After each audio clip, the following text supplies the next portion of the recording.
Welcome back to my channel, everybody. I wanted to do an extra video this week just to make a compilation video with some satisfying furniture makeovers. I was having a delve in the archives and I was like, there's loads of kind of videos here that people might not have seen and that are buried in my YouTube, so I thought I'd put together a compilation video. To make it easier to navigate, I'll put those little cards or those timestamps in the video so you can like click forward and click back, but I hope this video just gives you a little bit of inspiration. I'll also link to a video just that chats a bit more about like furniture painting and like just the best practice and how to get like the best finish. So I'll put a blog post and a link to that in the description as well. And if you are new to my channel and you have just stumbled across this video, please do subscribe as it does support and help my channel, and I hope you get some inspiration. So this is the before of my chair. So as you can see, it's not actually that bad condition. It's just the fabric that I kind of wanted to change. As you can see, the fabric is peeling off quite easy. Also, Blondie was my camera assistant for this scene. So the fabric it kind of came apart quite easy. It was like an old leather. So I'm just using a pliers to pull apart any of the old screws and nails. I'm taking off all the old fabric and I'm taking off the padding that was on the inside, and I'm going to replace this. The whole process of stripping back the fabric and the padding on the inside, that took the longest. That was the hardest part of this DIY. I'm also just using the Hoover to clean away any old kind of bits of dust or dirt. You'll find with old pieces that, you know, you can get a bit dusty, especially if like it's upholstery. There could be bugs living in there. So I'm just taking away any grime and dirt that I find.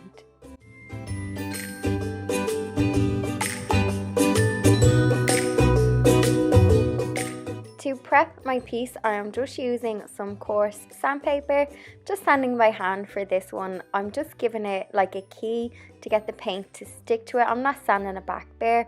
Also, just make sure when you are sanding back old furniture that you do make sure you wear a mask, because you don't know kind of what the lead could have been used in old pieces of furniture.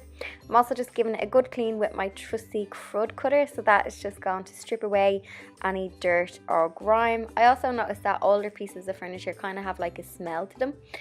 You'll notice that when you upcycle a couple of projects that they do kind of have this old kind of smell to them. Just make sure if you are using the crud cutter to make sure that you do not have any residue, so you can wipe it with a damp cloth after. You'll notice if you get any residue because it will dry with kind of like a sheen to it, so you can just use a damp cloth to take that away. I'm also just using some Zinsser bin primer for this project. The bin is a stain blocking primer, a little bit stinky. I used this in my last project. The reason why I'm using this primer is because I don't really know what kind of varnish was used. It's quite a dark wood. Generally, if it's dark wood and I don't know what it is, I'll use some shellac based primer.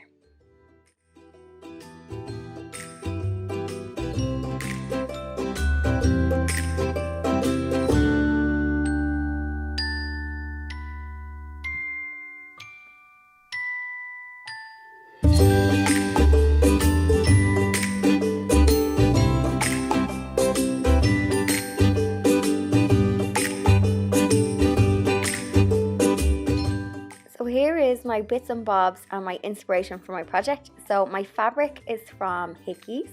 My buttons and trimming is also from Hickeys. I got the hooks in a hardware store, Lenihan's in Dublin in city centre, and the paint is from Colour Trend. And you'll notice that this paint is the same paint that I used for my cabinet and my blanket box, and I still have loads left of this paint. It's satin finished and it's called Aged Vellum. I love this colour. I gave 2 coats of paint for this and let it fully dry.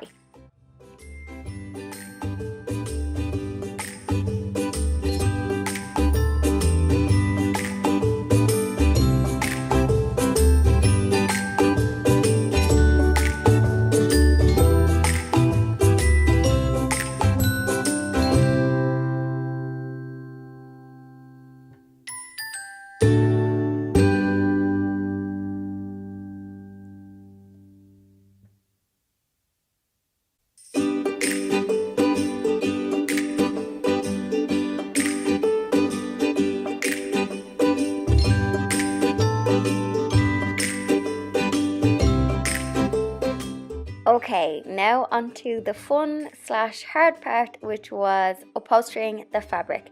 Now, disclaimer, don't really know what I'm doing. I basically copied how it was originally upholstered. So I replaced the wadding. I just have some batting that I got in the fabric shop. I got it in Hickeys. And I'm simply going kind of by memory. I've done this once before. So basically I start on one side, I staple gun the fabric down, I pull it really tight on the other side, and I go left to right, top to bottom until I get it all smooth, and I just pull it really, really tight.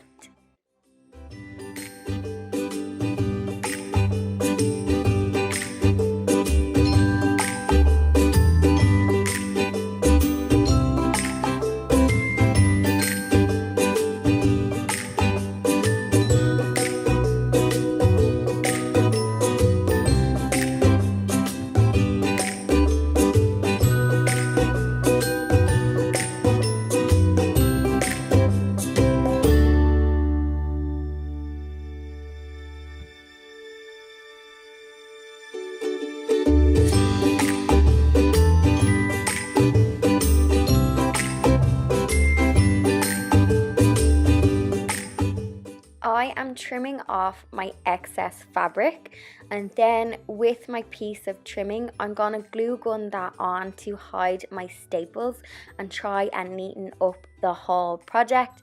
Don't worry if you know, this doesn't have to be perfect. It's a project for your home. You know what? Just do your best basically. So I find that trimming is great because it's gonna hide my wonky cutting and my wonky staple guns as well.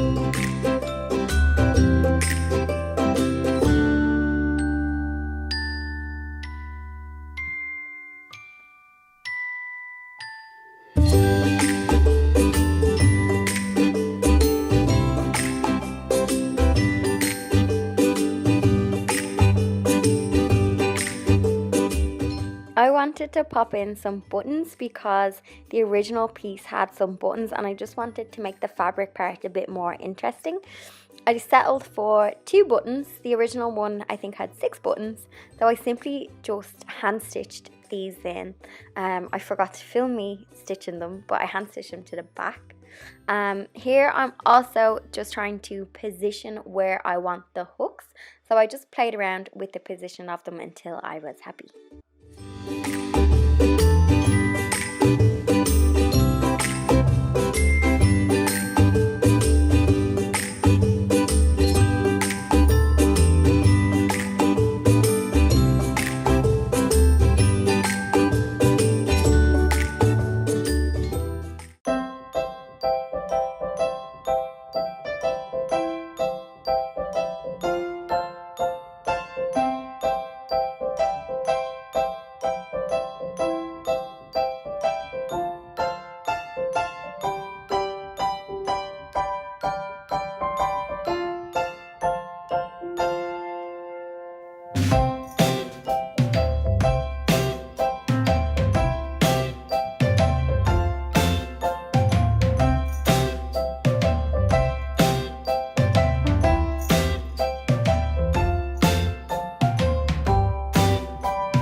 So here is some of the items that I'm using in today's video, and of course my chair. I got this chair for free, someone was throwing them out. You might remember last year I also had a chair makeover where I reupholstered one. Some of the items that I'm using, I got some paint, a bracket, paint pots and some flowers. A little idea of what I'm doing today. The first thing I did was I unscrewed the base of the chair and I was able to take out this seat pad. This made it so easy to dismantle the chair. And now I'm going to chop my chair into two. Using a jigsaw, you can use a handsaw if you don't have a jigsaw. I chopped off the top of the chair because I'm going to turn that into something, and that left me with a base and a top. I then went out to the garden to get some scrap wood that I had left over from previous projects, because I'm going to turn my top into a shelf and I'm going to hang this on the garden wall. I just roughly measured out a bottom for my shelf, and then I just cut it again with the jigsaw. I used these brackets to drill the chair to the base. You'll see how I do it now, and that was sturdy enough to keep the two things together. Just drill a pilot hole and pop in a screw. As the shelf is quite heavy, I decided to go for a bracket because I thought it would be more secure compared to just drilling in some screws into the wood. The bracket seems really secure, so I do recommend a bracket. I got them in Woodies. I think they're only like €1 or €2 each for the bracket. I then brought it outside and I sanded the whole thing, because you'll notice that the wood, it's two different types of wood, and the base was quite, textured, and I wanted to give it a complete smooth down so it would blend in with the chair. So I just sanded the whole thing. Also, disclaimer, you'll notice that I'm doing DIY in my slippers and sandals. This is not correct. I really should be wearing proper shoes when doing DIY. I'm just so used to doing it in my sandals, but that is no excuse. So don't do DIY in your slippers and your sandals. Don't copy me.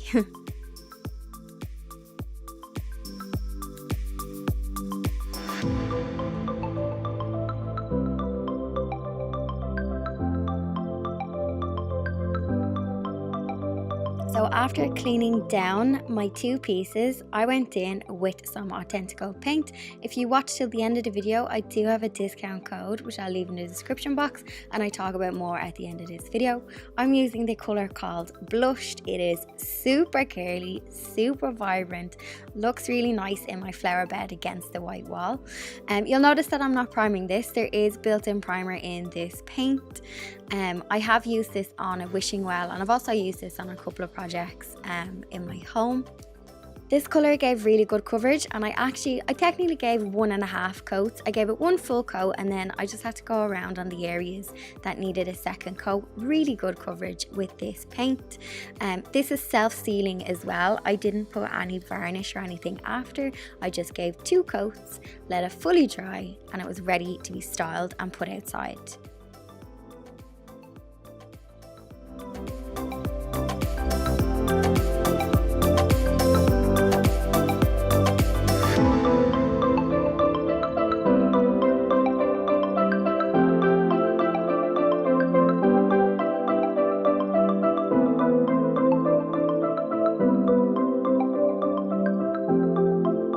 So now for the fun part, I potted up some plants. So if you've been following me, you'll notice that I have some seeds, but they weren't ready for the pots just yet. So I just picked up some, I think these are pansies, just add a bit of like colour to the garden. I have lots of perennials, but I just popped a few annuals in because they're great for having colour all throughout summertime. So I planted up some pots. These are going to go on my shelf in the garden, and you'll see now that I also planted up the base of the chair and turned it into a pot planter. So I staple gunned some of this fibre fabric. It's what you use in your flower bed to stop the weeds coming up, and I had loads of it left over from when I made a flower bed last year. The great thing about this fabric is it's heavy enough to hold the weight of the soil, but it also allows for drainage because the water will soak through. You can add a few holes if you want to, if you need more drainage, or if you notice that your flower pot is going mouldy or soggy, you can just slit in some tiny holes. But you will notice when you water this that the water does come through and it gives good drainage. I simply just staple gunned it on, and then I cut around the edges to take it off.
So this is the before in all its glory. As you can see, there's an awful lot of mold damage to it.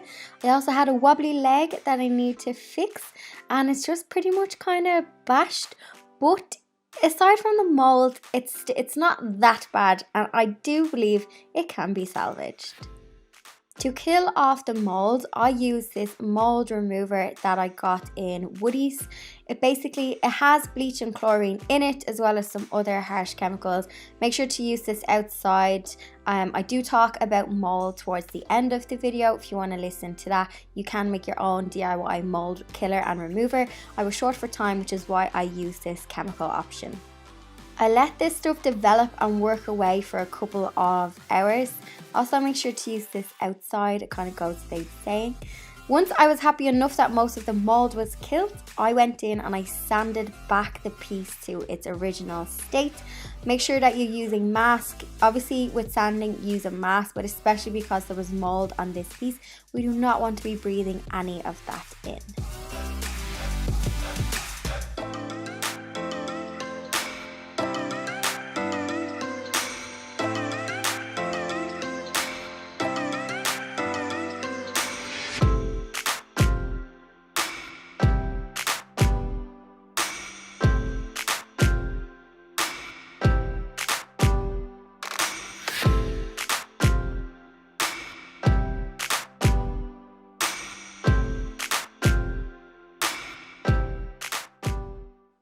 Once I had sanded my piece, I rinsed it in the bathtub. It got really rainy one evening, so I just popped it all in the bathtub and rinsed it down with some sugar soap, and I just let it drip dry in the sink. I made sure it was fully dry before I painted it, and I painted it the next evening. I decided to turn my table into a stool for my niece, so I had to chop the legs to size. So I asked my brother for the measurements of Lily's legs. He gave me a size, and then I cut them to size. I measured a million times and marked before I actually cut them, and I was delighted because I was able to chop these to size and I got it first time. So I was really chuffed with myself.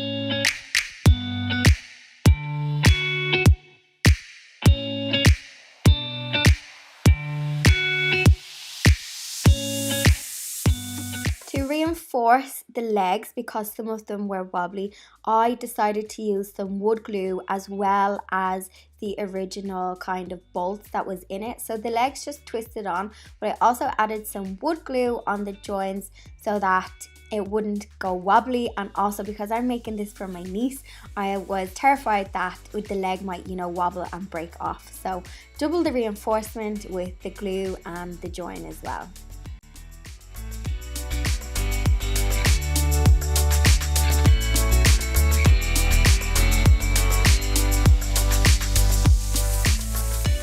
I gave my whole piece a coat of shellac-based primer. So the shellac-based primer is really good at blocking things. So if there's any stains in a piece, any nasties, if there was, God forbid, any mold left, which I don't think, I was really confident I got all of it off. But if there was anything in the piece, that shellac-based primer is not going to let it seep through. It is a little bit stinky. You don't have to use it on every piece, but just for something like this, that primer is going to seal in anything that needs to be sealed in.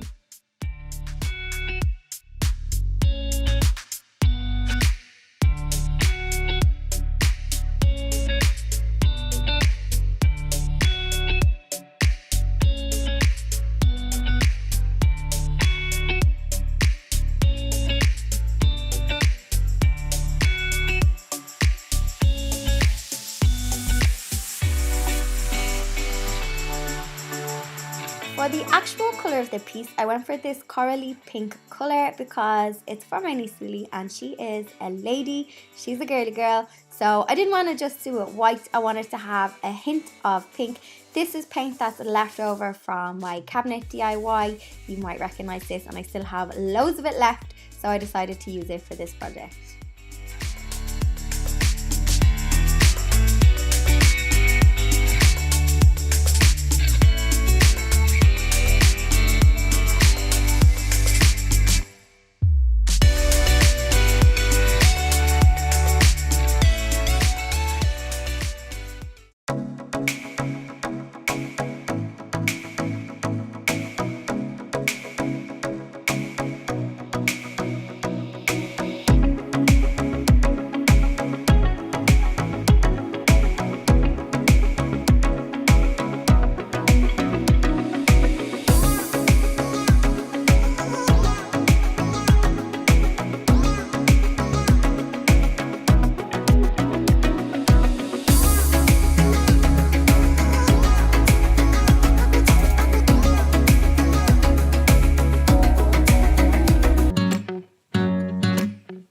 The before of the doll's house, and as you can see it's a really pretty doll's house. There was hardly any damage done to it. It looks like it wasn't really used or loved, and all it really needed was a paint job and then a little internal room makeover. I'm going to be furnishing it with like Sylvanian families because that is what my niece loves, and she's also still really young, so I didn't want to have loads of fancy dollhouse furniture inside of it. So we did crack out the Sylvanians and have a little play with them. So I'm just taking them out and I'm going to follow my usual upcycling 3-step rules. So prep, prime and paint. So to prep, I am using some degreaser to clean it down. I'm then going to lightly sand it to key the exterior. And I'm also going to remove the likes of the balcony, would we call it a balcony? And some of the other parts was able to come off. I was able to screw them out easily enough, which made it easier to paint and get like a more tidy professional paint job.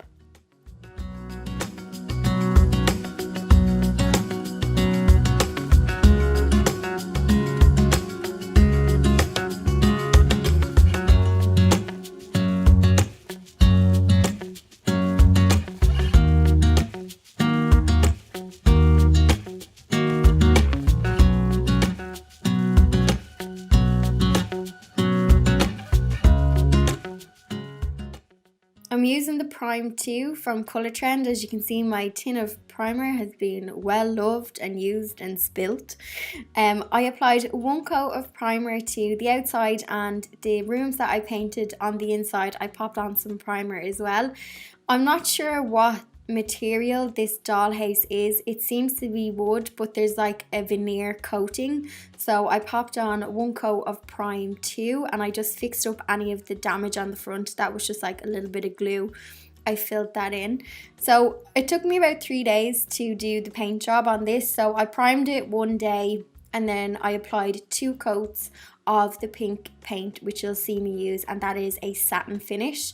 So once the satin was dry, you don't have to seal it or anything like that. It's not like chalk paint. So once satin is dry, it is allowed to cure and then it's good to go, and it's wipeable, it's cleanable.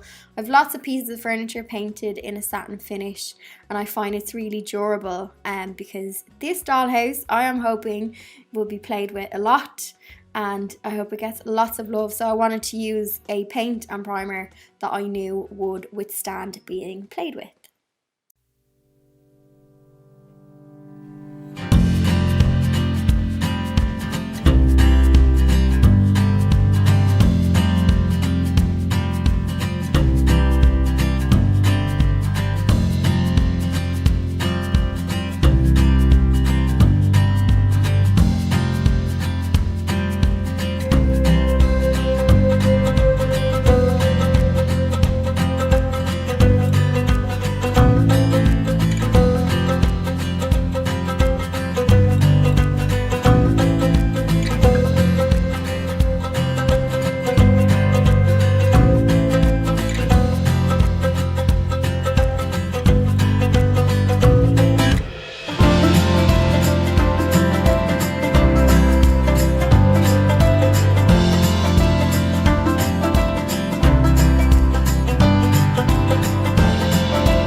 I will make sure to pop a link to the herringbone floor. I think this dollhouse has better floors than I do. I don't even have a herringbone floor. I was going to do a DIY herringbone floor with lollipop sticks, but it would have took me, I'd say, until next Christmas to do that. So I decided to purchase some dollhouse floor, and I just popped it on with some wood glue adhesive. You could probably get away with like PVA glue. The doll's house flooring is not that thick. So I did the floors, and I just used like my finger as a guide to kind of score the edge, cut it to size, and I put flooring in on all 3 floors. And then you'll see I just popped in like a little tiled bathroom. I was very proud of my tiled bathroom, but I'll pop a link to the company that I got the dollhouse flooring from.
I just started playing around with the little bathroom set. But what I do need to be doing is deciding about the inside. So I think I'm going to panel this room here, and possibly this room here. I've just roughly measured out how many lollipop sticks I would need to stick like to the wall. So I'm gonna just have a shot at paneling this, and I might, like, I'm loving the way there's loads of pink in the room. So I did all the walls up here pink, but I think I'll just do pink paneling here, and it'll just pick up on the kind of pink theme. So I'm gonna have a shot at paneling this room.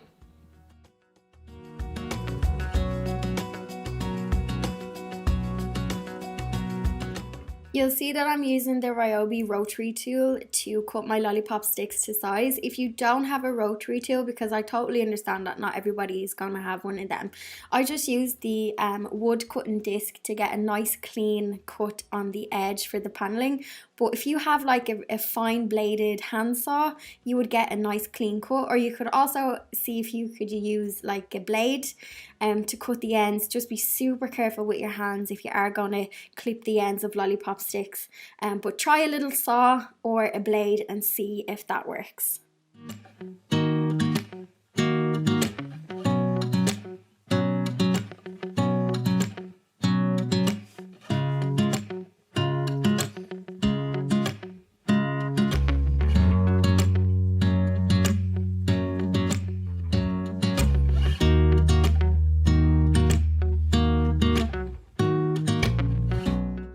Over the past few weeks, I've been collecting some Sylvanian furniture. Some of the stuff I was able to buy secondhand, and some of the stuff I just bought, and it gave me so much pleasure to buy these Sylvanians. Now, when you see I put the rooms together, I'm still one room short.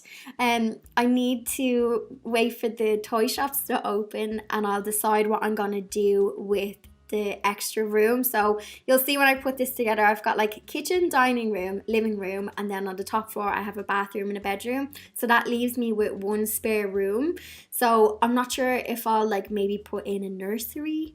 I'm trying to think what my niece would like. I might even put in one of the little Sylvanian cake shops. So I'll see what's available in the toy shop when I go. But I am going to fill the room that is blank before I give it to her.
This is the brand of heat gun that I just picked up. I just picked it up in my local hardware store.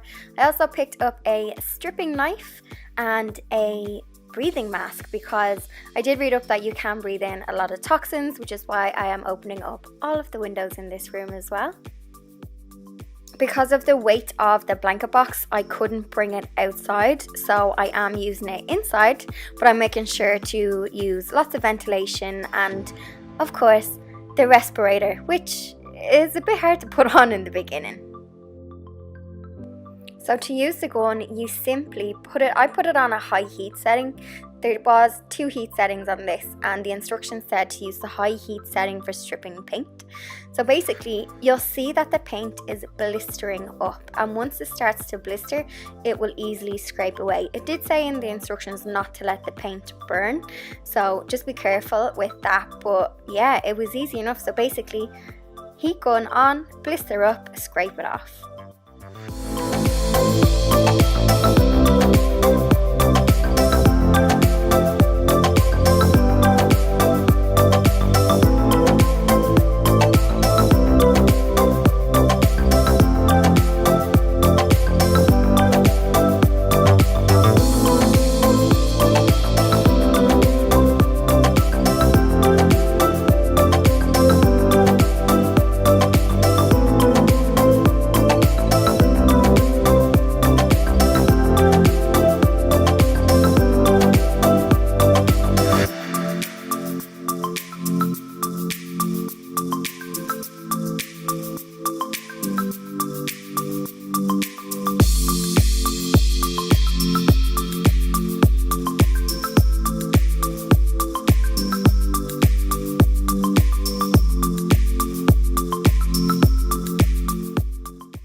worry if you have some small bits of paint left, because when you sand down your piece, all of this will easily come off. As you can see, there is some mess involved in this, but nothing that Henry the Hoover can't tackle. So this is the box after stripping, and I'm now going to sand the whole box and strip it back bare.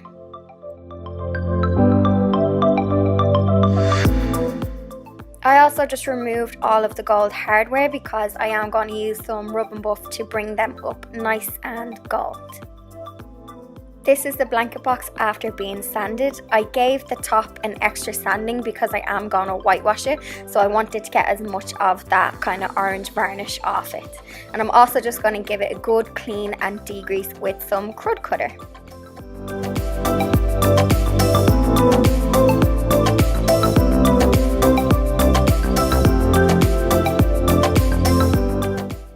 I'm using some Zinsser bin to prime the piece because you'll notice that there's a lot of knots in this wood, and if you don't block them with a shellac based primer, they will bleed through, which you will have seen in the original piece.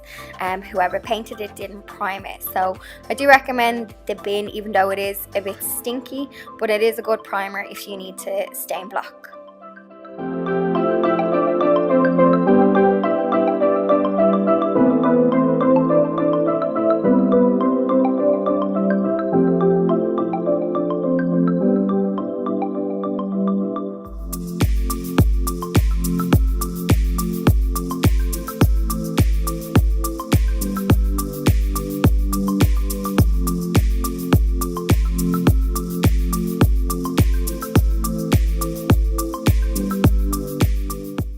I had half a tin of paint left over from when I painted my cabinet, so I decided to paint the blanket box to match my cabinet.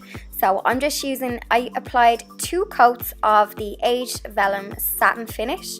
So this is a top coat, and I'm simply popping this over the primer, and there's really good coverage with this. 1 coat was actually quite good, but I always do 2 coats just to make sure I've got a good even finish.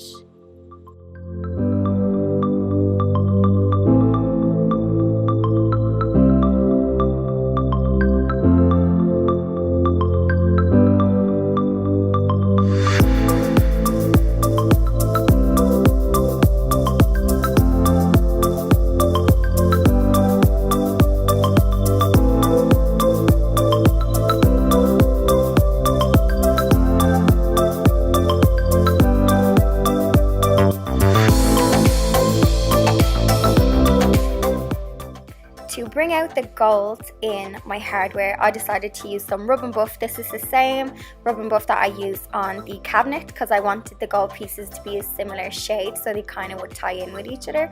I also just used a glove for this because these were a bit fiddly, and this is a wax, so I don't like getting it on my fingers, so I just used my glove.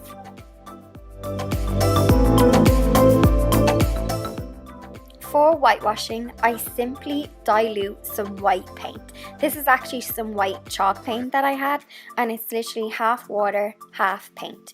You can add more paint to it if you want to get it thicker, and basically it's a process. You can build it up and wipe it away if it's too much.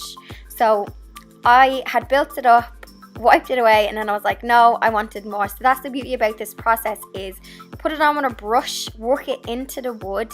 If it's too much, you can simply wipe it off. Because it's watered down chalk paint, it takes a bit longer for it to dry. So I basically just done that process until I got the kind of look that I wanted. I just wanted to keep the wood detail on top.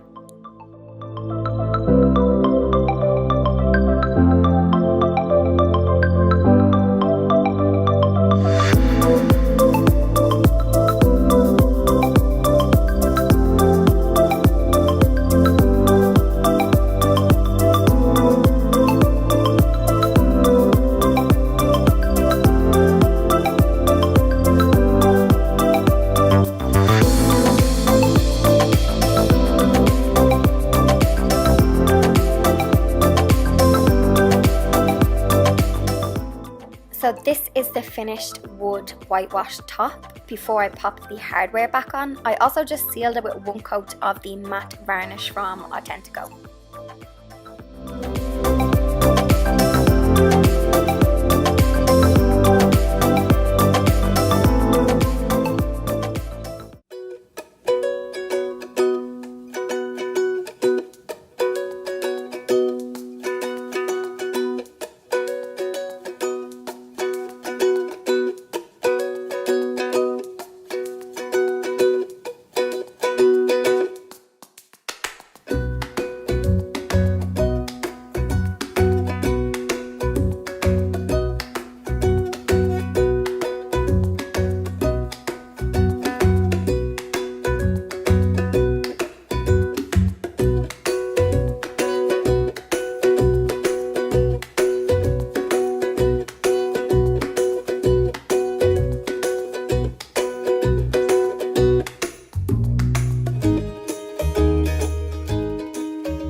headboard. So hopefully when you come back to me later on, it's going to be all shabby chic and gorgeous and match the room much better. So I use some sugar soap to clean and take away any dirt and grime from the piece of furniture that I'm painting. This is a spray version, but you can pick up in the cheapy shops, so the likes of the pound shops, Deals. You can pick up sugar soap really cheap, and you basically just need to wipe down your piece. Make sure you rinse off any soapy residue, and this is going to give you a nice clean base to start with. So I've got a little sanding block, and this is just to scuff it up a little and to do any distressing at the end to make it kind of all shabby chic and vintage. I just have a floor protector for my kitchen because I'm always painting in the kitchen and I'm always chipping paint off the floor. So I got me a floor protector. I've just picked up a brush and a roller. Because it's a smooth surface, I'm going to roll most of it and then just use my brush for the nook. So that's kind of just what I've picked up from the hardware shop. I have just put on my painting apron. You know I mean business when I've put on the good old Cat Kitson painting apron. I mean business now. Ponytail up, apron on.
Decorators, we need to have our tea, so I'm waiting on the first coat to dry, and I'm going to have a cup of tea and I'm going to talk to you about drying time.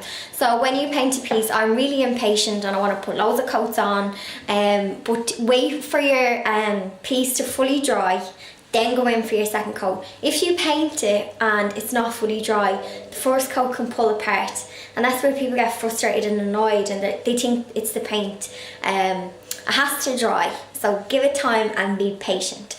While I'm waiting on it to dry, I'll have my tea, and I'm going to talk to you about the little mouldings that I put on. So the little like shabby chic, they're what make it look like French chic, shabby chic, and turns a free pine headboard into a fancy French cottage chic headboard. So I'm going to talk to you about them now as well. So these are from Aileen, and her shop is called So Darn Pretty, but I'm going to put the link to these actual mouldings and her website down in the description box below.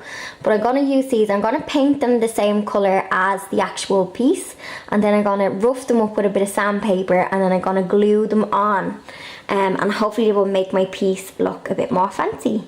I've just been playing around with positioning them, but I think I'm going to do it like this. I haven't glued them down yet. What I'm going to do is I'm going to paint them first, let them dry, and then I'm going to stick them on.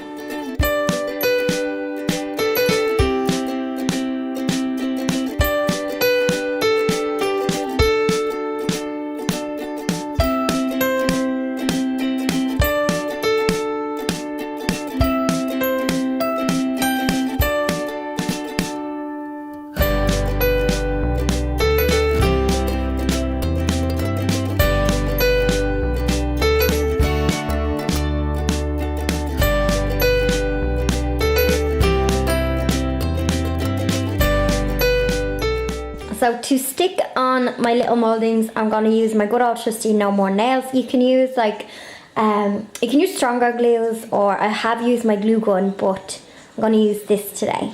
So I've just gone in with my sanding block, like really lightly. I didn't want to distress this too much. So basically just along here where I wanted to bring out a little bit of detail and definition, and up here I just lightly sanded back some of the paint and lightly distressed it. So just down here as well. just to pick out on a little bit of detail. So now for the hard part. Gotta get the muscles out because we've got to get waxing. Wax on, wax off. I'll be like Karate Kid. So you don't have to wax. I normally use a varnish, a clear varnish, but because I'm trying out that brand, I wanted to use their brand of furniture wax so I could kind of give my opinion on the whole lot working together. So yeah, wax on, wax off. So I am just using some lint-free cloth and I'm going to apply it on. The best way to describe putting wax on is like putting moisturizer on your skin. Read the instructions on the tin. This says put it all on, wait for 10 minutes and then buff it up. So that's exactly what I'm gonna do.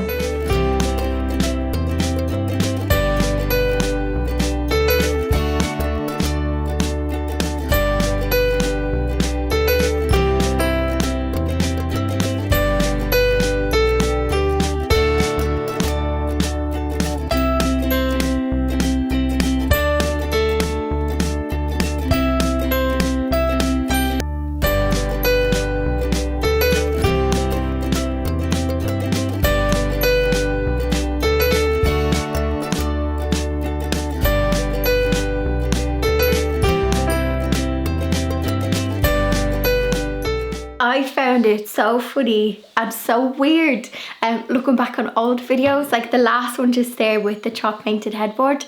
Like I think that was from like 2017, 2016, which doesn't seem like that long ago. And I was like, God, isn't it fun to look back on like pictures or video and just be like, see where you've like come and how you've like look different.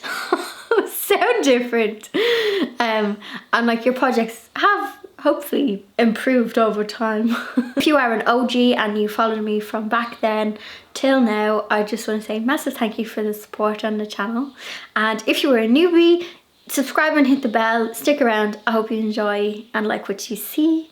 And that's it for this week. I will see you all in Thursday's video. A couple of you guys saying that some of my videos aren't getting like served to you even when you have the bell on. I think it's just YouTube's like algorithm. But Thursday Irish time 7 p.m. is always my upload slot. I show up every week, so you'll find me then. Cheeky thumbs up if you enjoyed this video and I'll see you again.